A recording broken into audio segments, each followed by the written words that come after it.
Thank you to Lexar for sponsoring this video. So it's been a while since I made any videos surrounding the gear that I'm using on a daily basis, both for work and for travel. And since 2024 has been busy in both of those regards, I thought I'd do a quick rundown of what I'm carrying with me normally in my work camera bag and what I'm carrying with me in my travel camera bag. So let's just get straight into it, starting with the work camera bag. So this has not changed, still the same, still the same. If it's not broken, don't fix it, right? This is the Manfrotto B3 2, something like that. I'll put the name of it somewhere on the screen. I'm not doing that many multicam shoots at the moment. In fact, I've barely done any this year at all, which means that the need for me to bring multiple camera bodies out with me has severely diminished. And therefore, what you're going to witness is a one camera setup. And I know some people will be sitting there thinking, oh, well, you're not a proper videographer if you don't use more than one camera. So as you probably would have guessed, the main camera that I use is still the Lumix S5IIX. I have it permanently kept inside the Falcam F22 cage, and for good reason that I shall tell you in a little bit. And as you can probably see, I have the Sigma 2870 f2.8 attached to this camera currently, but it doesn't mean that I'm always using this lens at any given time I'm doing a paid shoot. In fact, my lens setup is as follows.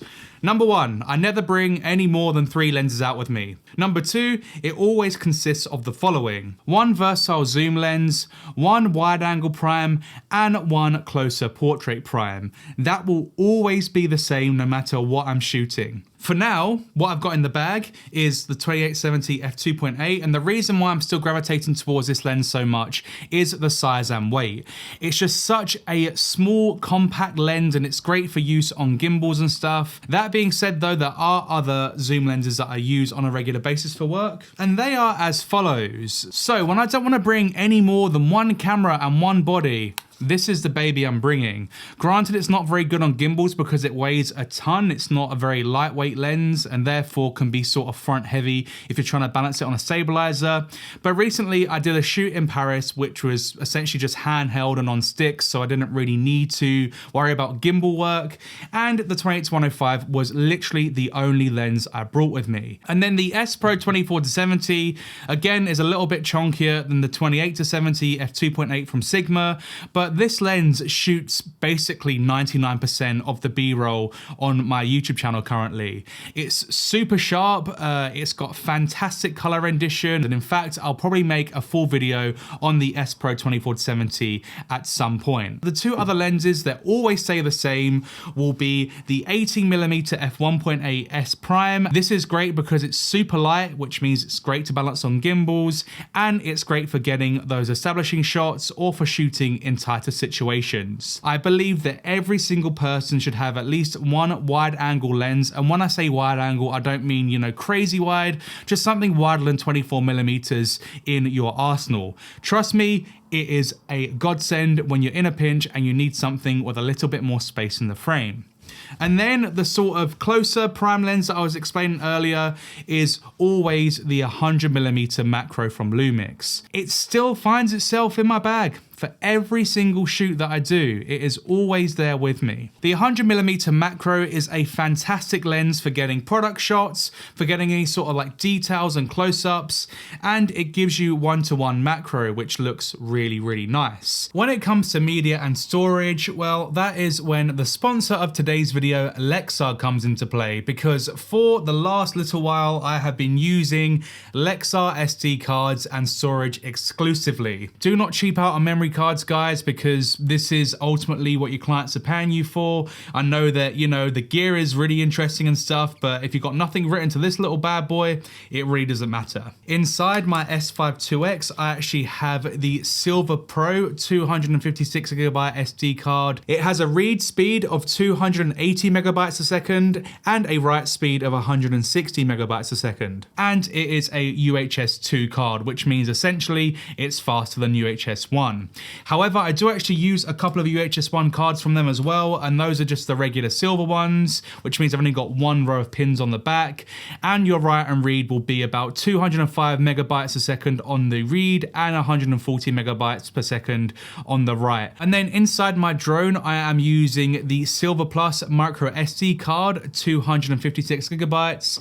It's more than fast enough for my drone's codecs, and ultimately all of these cards have never done me wrong. And then I also love to bring the Lexar SL500 SSD out with me, and it comes with this MagSafe case as well, which essentially means you can attach it to the back of your phone, attach it via USB-C to your mobile device, and then if you're shooting with a newer iPhone, for example, then you can also, record ProRes onto the SSD itself. It has a read speed of 2000 megabytes a second and a write speed of 1800 megabytes a second. So this thing is blazingly fast. It's just really handy to have in your bag should you need to offload during a shoot. Lexar are actually running a Black Friday promotion where you can get 20% off of their SD cards and their SSDs. So check the link in the description below to get some really good deals on some high quality storage. And then moving on to audio, I am still using the Rode Wireless Pro lavalier kit.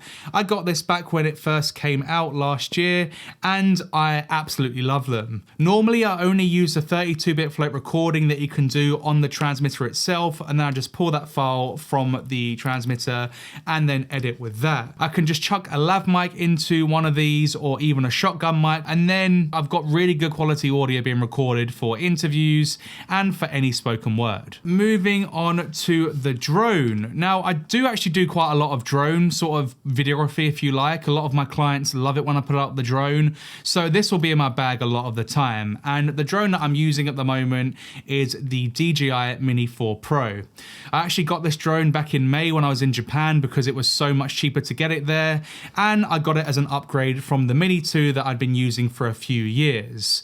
I really like the Mini 4 because again, it's still under that 250 gram weight limit, which means that there's not really too much red tape when using it. And this drone actually records 4K 10-bit in D-Log-M, which means I can actually grade it much better. I opted for the non-screen controller because I'm cheap.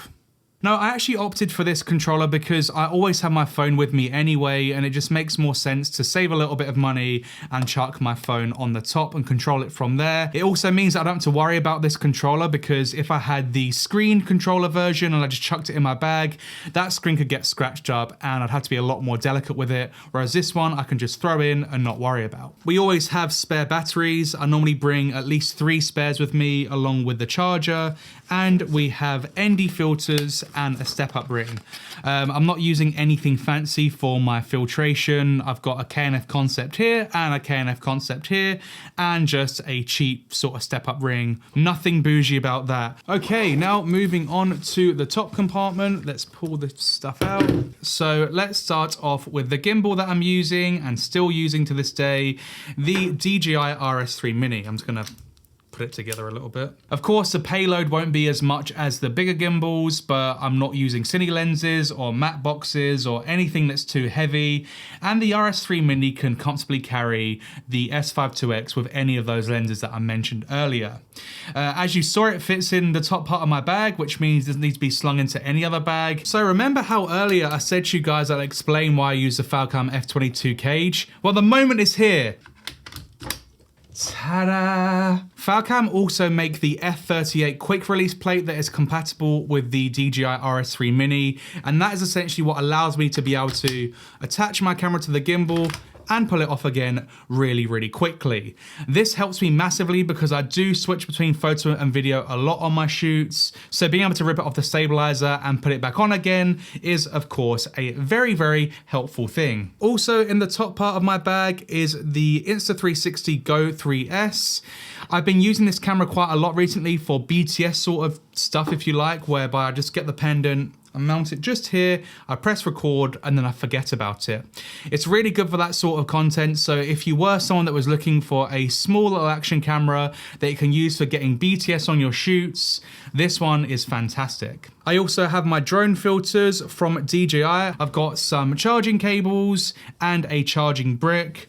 And then I also have this small rig sort of multi-tool should I need to tighten anything up. Moving on to my travel camera bag, and this shouldn't take as long because there's not as much stuff inside. So starting with the bag itself, it is from a brand called Coleman, and I cannot tell you exactly what model, but I'll leave it somewhere in the description.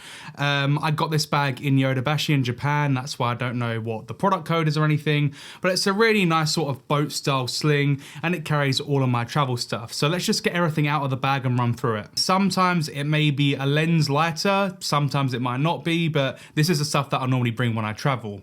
Starting with the camera body itself, which is a Lumix S9. Fantastic camera, I love it so much, and I love it even more after the new firmware came out, allowing unlimited recording times and all that good stuff.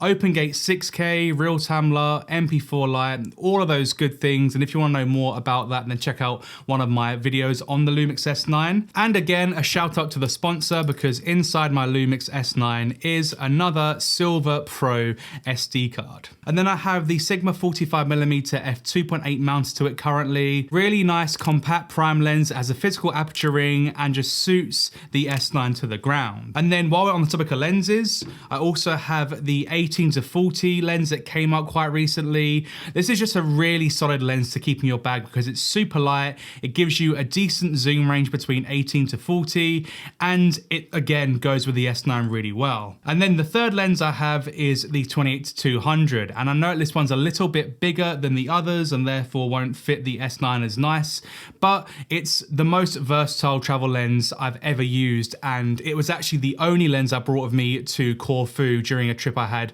earlier this year. A really great lens for both photo and video. It's got optical image stabilization and the focal range is unbeatable. So love this lens.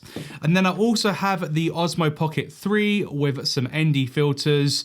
I'll be brutally honest with you guys, I don't use this thing that much at all if I'm being honest, but I do bring it in my bag in case I need to get some B-roll of me using a product, for example, while I'm traveling, and it gives me sort of high quality visuals without weighing me down too much or without me having to bring another camera. So I like it for that. And then of course I have an ND filter and step up ring again for the lenses. And then finally just some cables and a power bank for charging my phone and other batteries and stuff. And then I normally bring one spare battery with my Lumix S9 as well. If you have any questions about any of the gear that I've covered in today's video, then please go ahead and leave a comment below. And I'll also leave links to everything that I've spoken about in today's video in the description too, so you can check out everything down there. And if you did actually want to know my opinions on all of the L mount lenses that I've tested so far, then go ahead and check out this video next.